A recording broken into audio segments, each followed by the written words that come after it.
大家好，我是你们的汉语老师，我叫李世熙。 안녕하세요. 저는 여러분의 중국어 선생님 이세희라고 합니다. 오, 굉장히 시끄러운 인사였죠? 중국어가 원래 이렇게 음의 높낮이가 좀 있어서 다이나믹한 언어입니다. 먼저 저는 타이틀 보시는 것 같이 스시쌤이에요. 뭐 초밥은 아니고요. 물론 초밥을 굉장히 좋아하지만 제 한국어 이름인 이세희를요, 중국어로 하면 공교롭게도 리시시가 됩니다. 스시가 되는 거죠. 이 한자를 제가 이름이 한자인데요. 이 한자를 한국어로 읽으면 이세희, 중국인들이 읽으면 리시시라고 한다는 점. 예전에 어떤 학생이 이름이 김경일이었는데요. 중국어로 발음하니까 김은 찐, 경은 찡, 일은 이였어요. 그래서 김경일을 하나로 붙여서 발음을 하니까 찐징이, 찐징이가 됐습니다. 그 친구 안타깝지만 별명이 찡찡이였어요. 자, 여러분들 만나면 가장 먼저 여러분의 한자 이름을 중국어 발음으로 좀 알려주고 싶어요. 과연 찡찡이를 능가하는 발음이 나오길 기대하겠습니다. 그럼 중국어 시간 바로 출발할게요. 중국어로 출발이라는 단어 다 같이 한번 외쳐볼까요? 出发. 다시 한번 出发. 출발. 먼저 목차입니다. 오늘은요, 어떤 이야기를 나눌 거냐면 중국어를 배워야 할 이유에 대해서 짧게 얘기할 거고요. 그리고 수업 준비물과 중국은 어떤 나라인지 이야기하고 오늘은 이 세 가지만 이야기하도록 할게요. 주의사항 보이시나요? 저작권 위반 경고에 대해서 간단하게 소개를 먼저 할게요. 저작권법 제25조 2항에 따라 학교 수업을 위한 저작물, 사진, 글, 그림, 영상 등을 공유 또는 게시하는 행위는 저작권법 위반에 해당할 수 있다는 점 꼭 명심하시기 바랍니다. 자, 그럼 먼저 내가 생각하는 중국 이미지를 생각을 해볼까요? 여러 가지가 떠오르실 텐데 각자 한번 중국 하면 떠오르는 이미지를 그려보도록 합시다. 뭘까? 뭐가 있을까? 여러 가지가 있겠죠? 뭐 팬더가 생각날 수도 있고, 그리고 많은 음식도 생각나고 있고, 요즘 또 유행하는 마라탕, 밀크티 등등이 있을 텐데, 선생님은 대표적으로 전통 의상이 생각이 나요. 중국 전통 의상 들어보셨는지 모르겠지만, 지파오라는 전통 의상이 생각이 납니다. 작년에 축제 때 혹시 기억하시나요? 선생님이 운영했던 그 코너 이름이 중국 제기차기였어요. 그때 중국 제기차기 담당했던 친구들이 모두 중국 전통 의상과 모자를 쓰고 진행을 했었는데요. 그때를 떠올려 보면 이 치파오의 느낌을 기억하실 수도 있을 것 같아요. 나중에 기회가 되면 한번 중국 전통 의상을 입어보는 체험을 해보도록 할게요.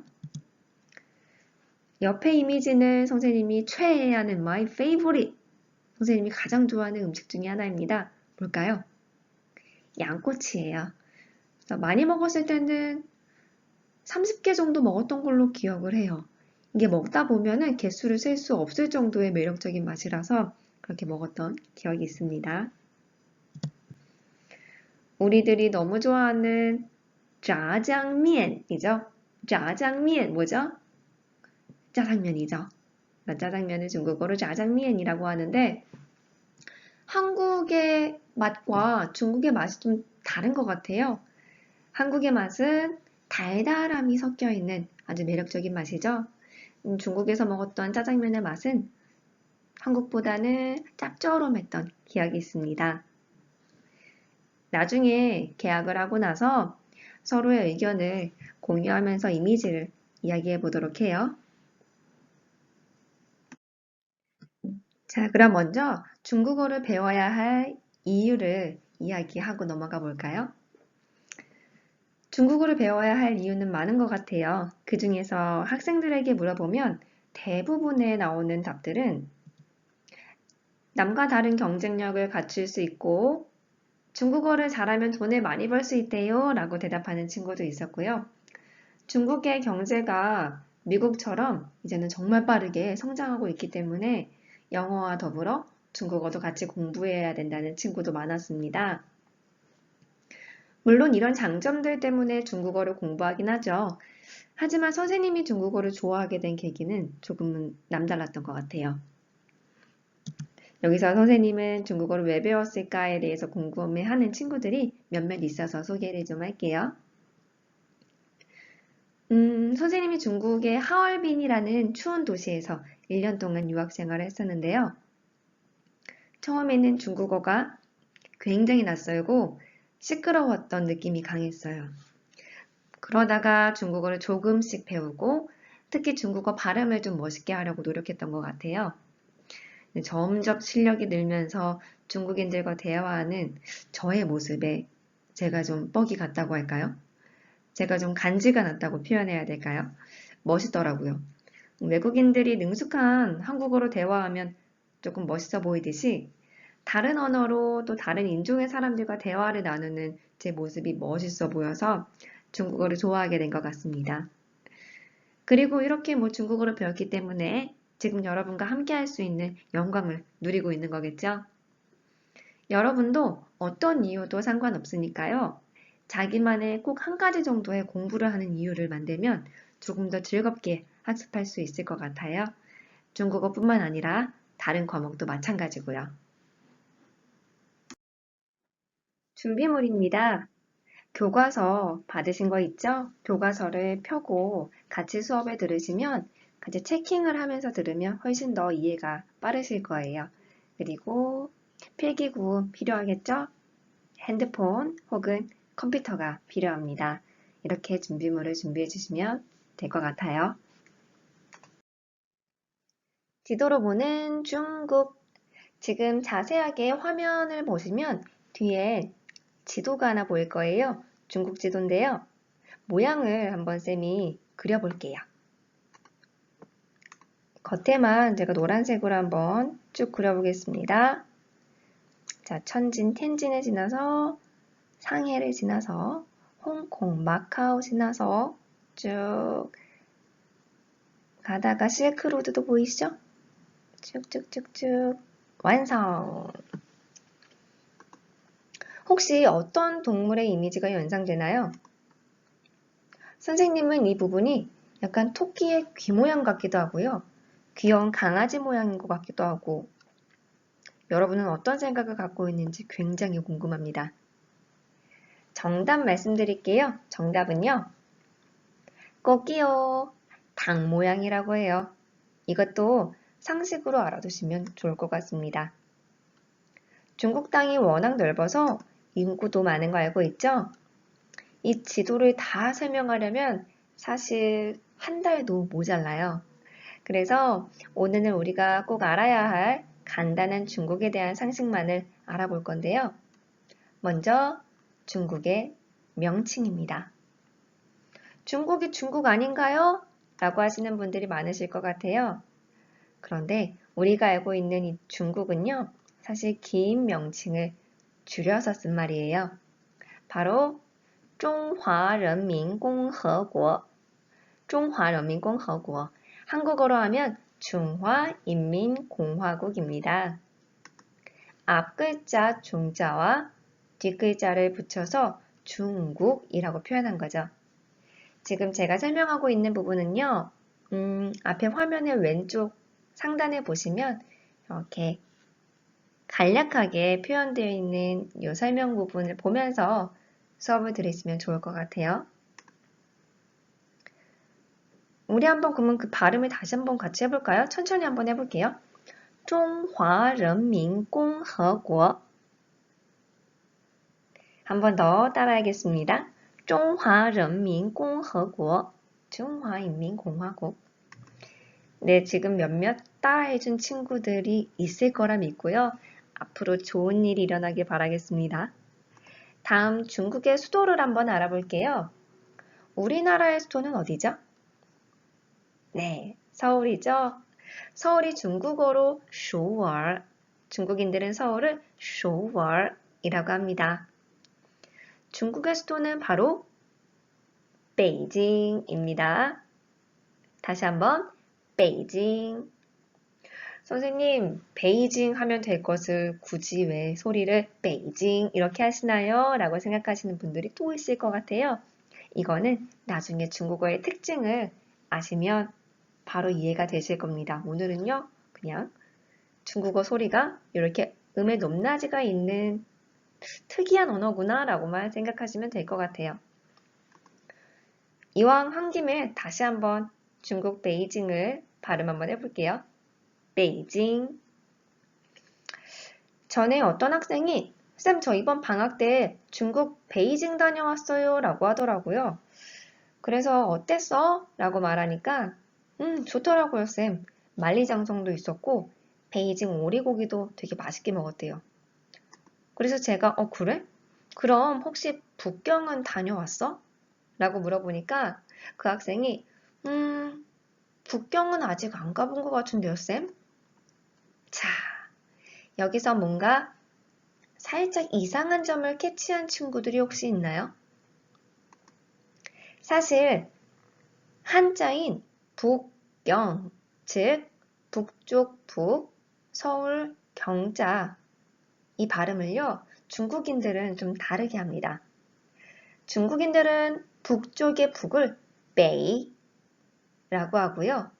서울의 경자를 찡이라고 해서 북경이라는 한자를 보는 순간 한국인들은 북경이라고 읽지만 중국인들은 북경 이렇게 안 하고요.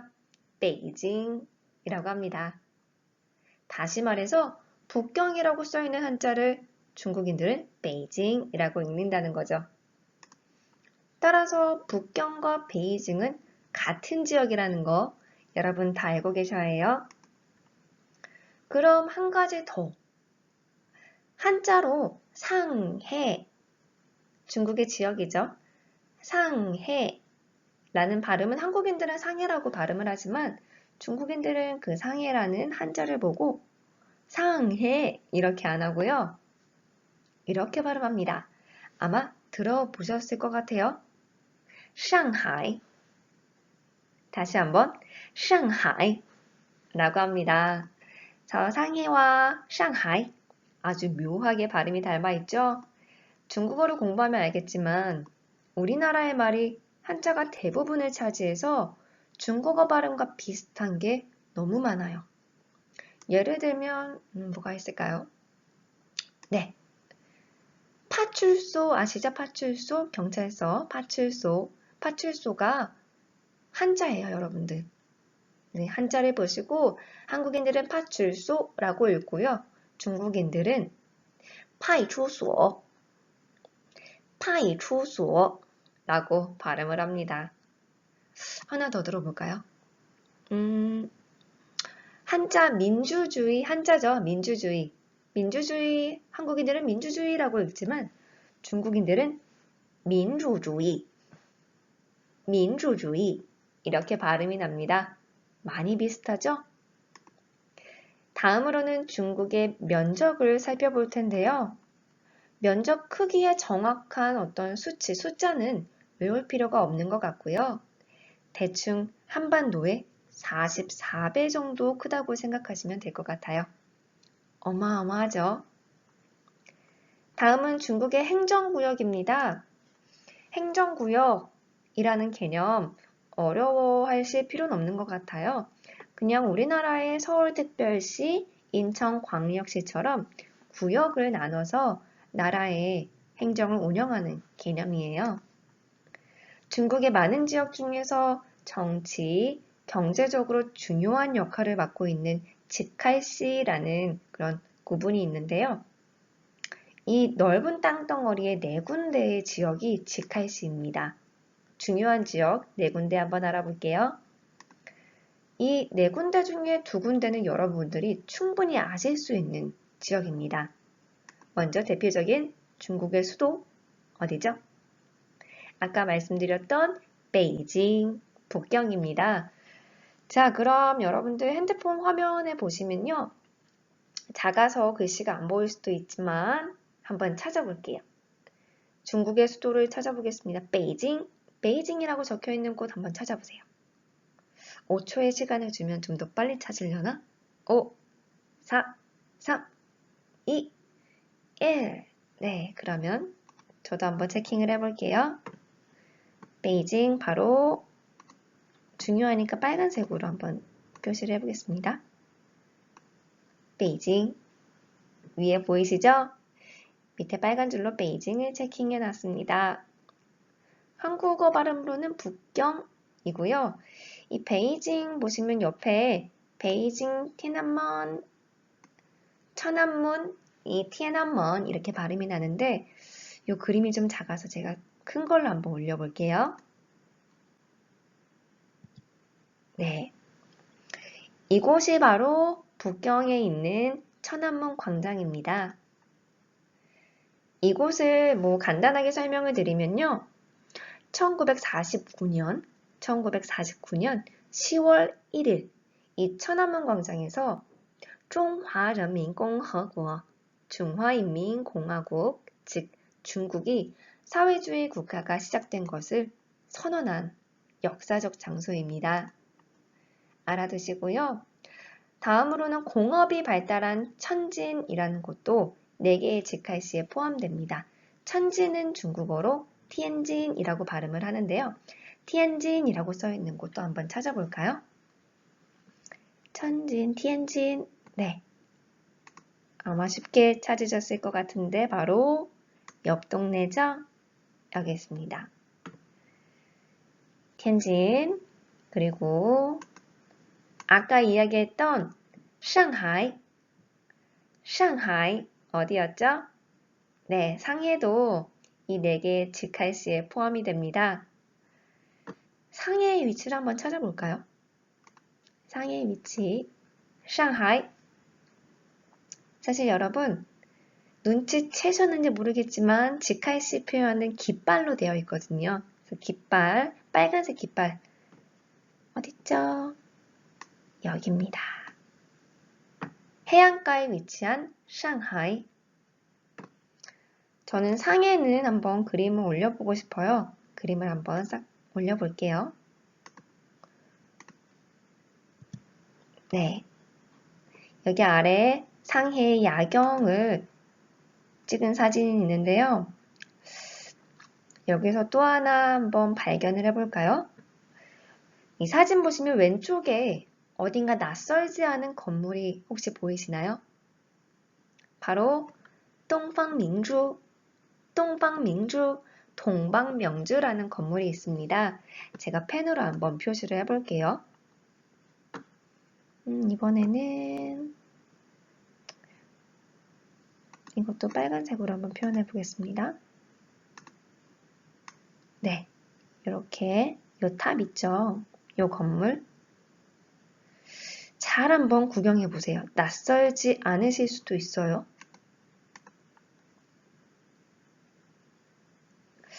이 배경, 이 동방명주를 예전 게임 중에 카트 땡땡땡이라는 게임을 했던 친구들은요. 이 동방명주를 아마 한 번쯤 보신 친구들도 있을 것 같아요.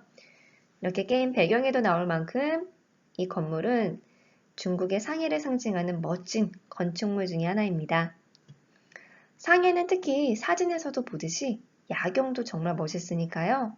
나중에 꼭 좋아하는 사람 생기면 이곳으로 여행 오는 것도 아주 강추합니다. 다음은 중국의 인구입니다. 말 안 해도 아시죠? 어마어마하죠? 우리나라 인구가 약 5,200만 명 정도로 알고 있는데요. 중국은 어느 정도일까요? 한번 추측해 볼까요? 3억? 5억? 이 보이는 자료에서는 13억 8천만 명이라고 적혀 있는데요. 최근 측정을 보면 약 14억 4천만 명 정도라고 합니다. 땅이 큰 만큼 인구수도 어마어마하죠. 다음 민족을 알아볼게요. 정말 다양한 민족들이 살고 있어요, 중국에는. 그 중에 인구의 대부분을 차지하는 인구의 아주 거의 90% 이상, 이 책에서는 92%라고 되어 있는데요. 인구의 대부분을 차지하는 민족 이름이 바로 한족입니다. 한족. 이 족이라는 뜻 아시죠? 뭐 예를 들면 모 프로그램의 병만족, 만주족, 조선족, 뭐 이런 집단을 족이라고 하죠. 그리고 한족을 제외한 나머지 인구, 즉 8%, 이 8% 안에 무려 55개의 민족들이 다다다닥 살고 있어요. 그러면 어떠한 족을 구성하는 인원수가 굉장히 적겠죠. 그래서 그냥 민족이라고 안 하고요. 그 55개의 민족을요, 소수민족이라고 합니다. 정리해 드릴게요. 인구의 92% 한족이 차지하고 있고요. 나머지 8% 인구가 55개의 소수민족으로 구성된 나라가 바로 중국입니다. 자, 이렇게 중국에 대한 소개를 해봤습니다. 한반도와 아주 가까이에 맞닿은 이웃나라죠. 선생님이 설명한 정도의 정보는 꼭 알아두면 정말 스마트해 보일 거예요. 똑똑해 보인다는 뜻입니다. 지도로 보는 중국은 여기까지 마칠게요.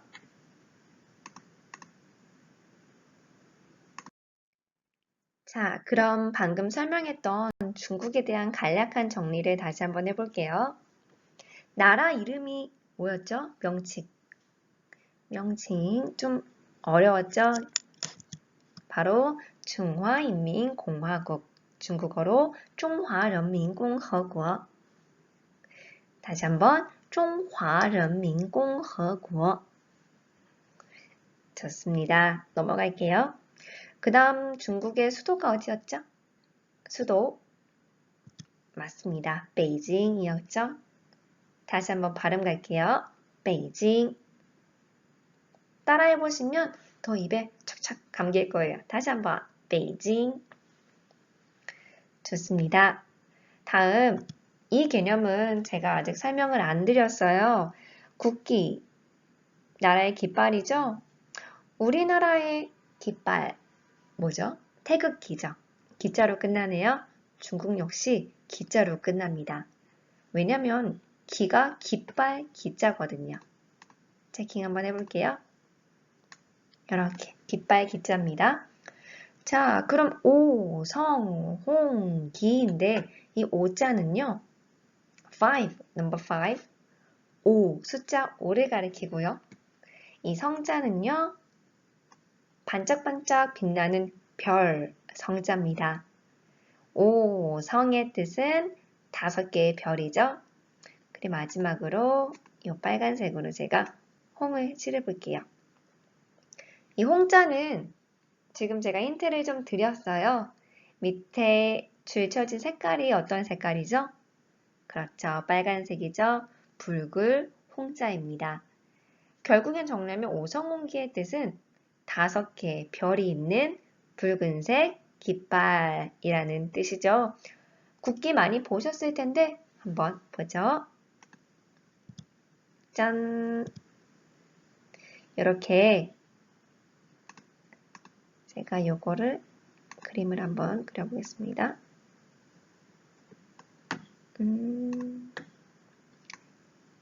요 별 보이시죠? 큰 별.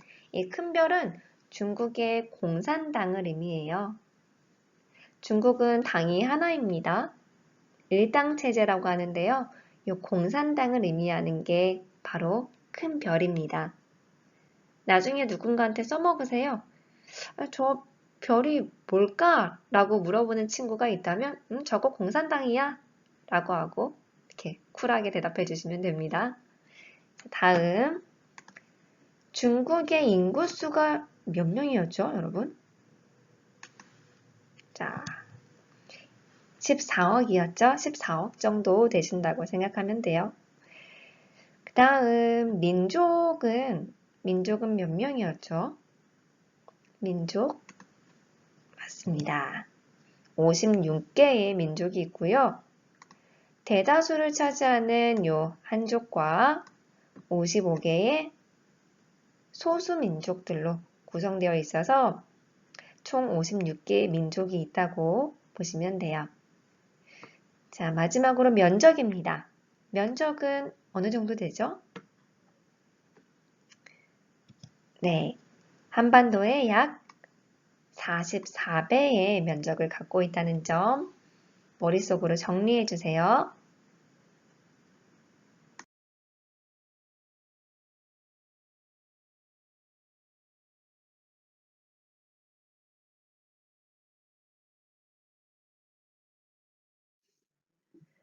과제 안내해 드릴게요. 과제 되게 간단한데요. 볼게요. 선생님이 EBS에 링크를 하나 달 거예요. 그 링크를 딱 클릭하면 문제가 짜르르 나오는데 몇 개 안 됩니다. 한 두세 개 될까요? 여기에 간단하게 여러분들이 작성을 해서 아래에 있는 제출만 클릭하시면 끝이 납니다. 되게 쉬운 과제니까 여러분들 참여해 주셔야 되는 거 알죠? 그럼 오늘 중국어 수업은 이만 끝낼게요. 인사는 再见으로 합시다. 再见. 다음에 봬요.